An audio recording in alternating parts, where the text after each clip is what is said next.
ধর্ষকের মৃত্যুর আগে ধর্ষী তাকে মৃত্যুবরণ করতে হয়। এটা হচ্ছে আমাদের সোনার বাংলাদেশ। একজন ধর্ষকের জীবনের মূল্যটা এত বেশি যে তাকে ফাঁসির মঞ্চে দাঁড় করা যাবে না।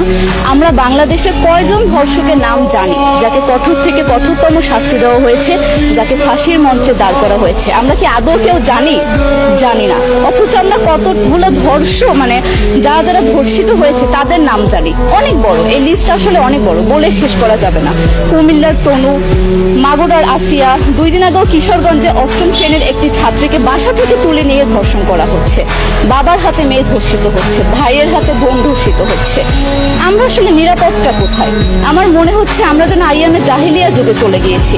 মাঝে মধ্যে মনে হয় এর থেকেও খারাপ সময় আছি আমরা, কারণ ওই যুগে মেয়েরা অ্যাটলিস্ট সম্মান নিয়ে মৃত্যুবরণ করতে পারতো। জন্মের পরপর জ্যান্ত মাটিতে পুঁতে দেওয়া হতো, আর আমাদের ধর্ষণ করে নির্মমভাবে তারপর মৃত্যুবরণ করতে হচ্ছে।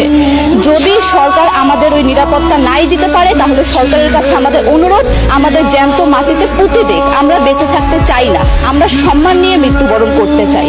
আমরা এই দেশে থাকতে চাই না যে এই দেশে আমাদের কোনো নিরাপত্তা নেই, যে এই দেশে রাস্তা দিয়ে হাঁটলে আমাদের মধ্যে একটা আতঙ্ক কাজ করে, কখন কি না কি হয়ে যায়। আইন উপদেষ্টা বললেন যে ধর্ষকের নাকি ফাঁসি দেওয়া সম্ভব হবে না, তাহলে নাকি নিরীহ মানুষকেও মাঝে মধ্যে ফাঁসিয়ে দিয়ে ফাঁসির ব্যবস্থা করা, মিথ্যা মামলায় ফাঁসিয়ে দিয়ে ফাঁসির ব্যবস্থা করা হতে পারে।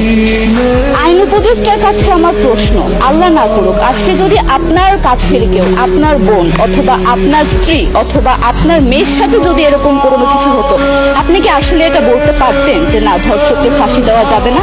কোনোদিনও পারতেন না। আপনি সবার আগে তার ফাঁসির ব্যবস্থা করতেন, সম্ভব হলে নিজের হাতে মেরে ফেলতেন। তাহলে আমাদের বেলায় কেন এত বৈষম্য? আমরা কি দোষ করেছি? আমরা কি নারী না? আমরাও তো কারো বোন, আমরাও তো কোনো বাবার সন্তান, আমাদেরও তো বেঁচে থাকার অধিকার আছে, তাই না? কিছু হলে মেয়েদের পোশাকের দোষ দেওয়া হয়। আমার কাছে প্রশ্ন, একটা 8 বছরের শিশুর মধ্যে এরকম কি থাকতে পারে যেটা একটা পুরুষকে অ্যাট্রাক্ট করবে, যেটা একটা পুরুষকে সিরিয়াস করবে? সেরকম হলে আসলে ধর্ষণ করা হতো সবসময় প্রাপ্তবয়স্ক মহিলাকে। কিন্তু আমরা আসলে পরিসংখ্যান গবেষণা করলে দেখতে পারি যে ধর্ষক সবচেয়ে বেশি করা হচ্ছে শিশুদেরকে, কিশোরীদের সবচেয়ে বেশি ধর্ষণ করা হচ্ছে। দৃষ্টিভঙ্গি পরিবর্তন করুন, চিন্তা ভাবনা পরিবর্তন করুন, ধর্ষকদের আইনের আওতায় আনুন। যদি আইন উপদেষ্টা অথবা প্রশাসন যদি ধর্ষকদের শাস্তির ব্যবস্থা না করতে পারে, আমাদের হাতে তুলে দেন, আমরা নিজেদের হাতে শাস্তি দিয়ে দিতে পারবো। এই সাহস আমাদের মধ্যে আছে। বেঁচে থাকার জন্য আমাদের যতটা কঠিন হতে হবে, আমরা কঠিন হওয়ার জন্য প্রস্তুত আছি।